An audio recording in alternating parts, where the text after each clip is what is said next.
This is the BBC Home Service. Here is the news. In the House of Commons this afternoon, the Prime Minister, Winston Churchill, said, "What General de Gaulle called the Battle of France is over. The Battle of Britain is about to begin."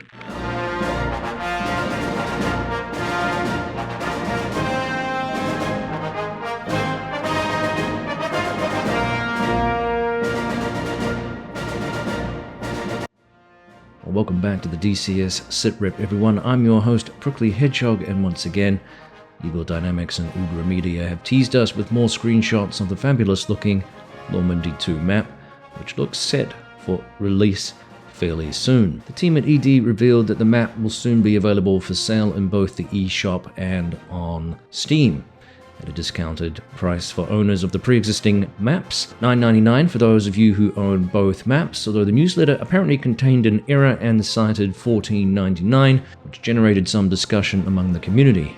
You may recall that in October of last year, the cheaper price was announced, and as a result, COO Kate Perodurko apparently published a clarification referencing that original price point for the pre-existing map owners. So, $9.99 if you own both maps. Interestingly, it's the second time there's been a bit of a price point hiccup for ED, as we also had a glitch in favor of community members interested in the F-15E recently. The pre-order price was inadvertently published with the discount value of around $24, rather than the value of a total module with $24 shaved off. The error was rectified, but not before some understandable gnashing of teeth from the ED team and how to recoup the losses.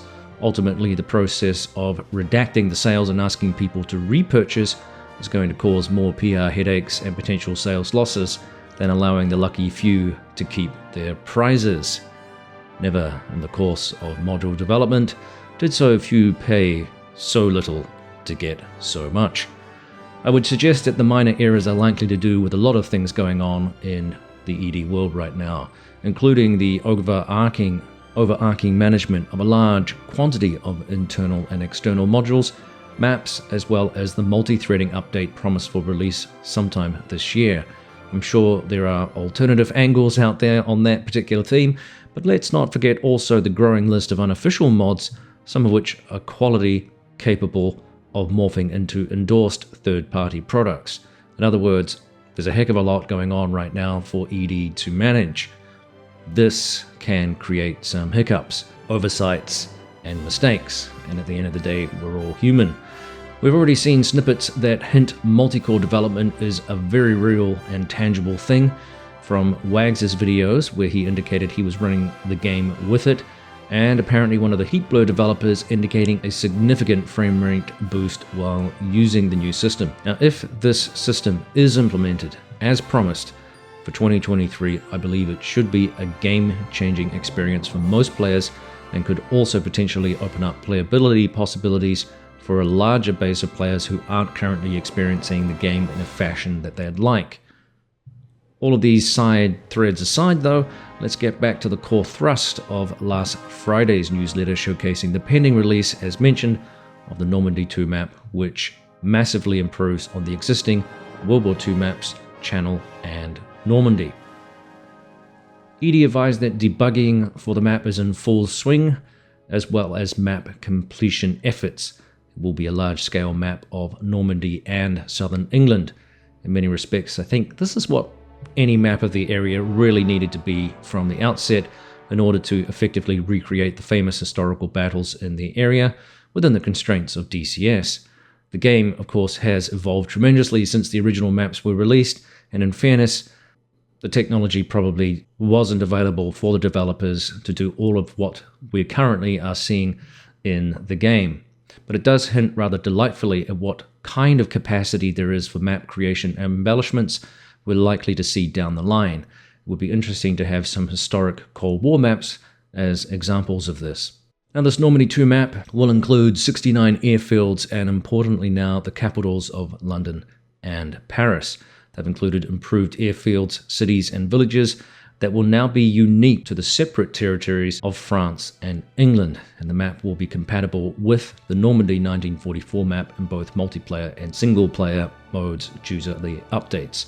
They've included improvements to buildings, structures, bridges, ports, roads, railways, forests, trees, sea cliffs, and coastlines, among other things. We shall see more detailed and authentic representations of airfields and their infrastructure in the Normandy 1944 map, and the entire map will see a refresh of their seasonal representations, and it will include 5 English airfields: Deadland, Friston, Lymington, Oldham, and Stony Cross, which will be uniquely modelled.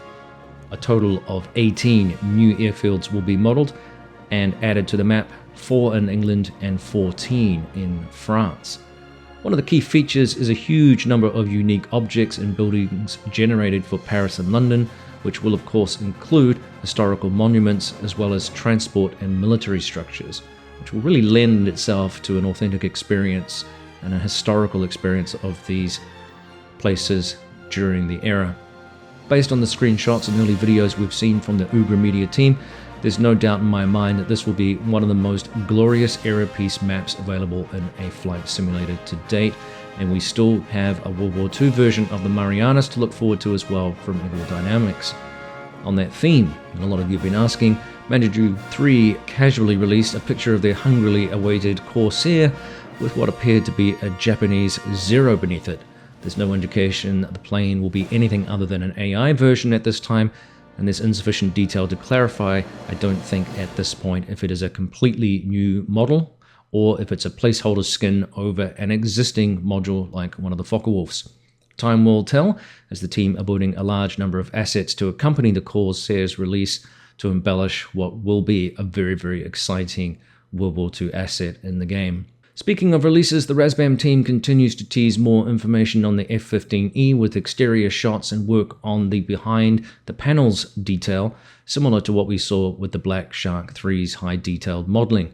Work is continuing on the air-to-ground radar as well, with Baltic Dragon showcasing his work with the manual and missions, which will embellish the release of what has been promised as the most sophisticated module to date in DCS world. One thing missing this month was the usual open beta patch update, indicating we could have a pretty sizable update coming in March. Remember that WAG showcased recently the new ARC-10 radio for the A10C2, by way of example of things coming to DCS, but we'll have to wait to see exactly what the patch is this week and if it will drop on time with regards to what's being updated, what's being injected, and what's being fixed. We're still waiting for AI improvements, for example, to the exteriors of the B-52, the Viking, and the B-1 Lancer. One thing I'd love to see now that the Normandy 2 map is in sight would be the addition of a full fidelity Hurricane, which formed the backbone of Battle of Britain defense duties.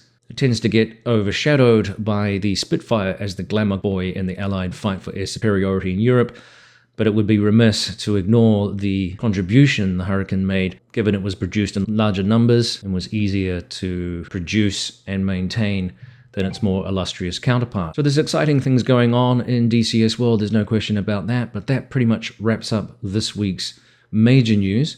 Let me know what you think of the new map and if you're interested in purchasing it, and perhaps what aircraft you'd like to see from the European conflict not currently available in-game. I just want to thank everyone for the support. Don't forget to like and subscribe, and of course do consider the super thanks button if you want to support the channel a little bit more. That'll do for this week. We'll see you next time on the DCS SITREP.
Bye.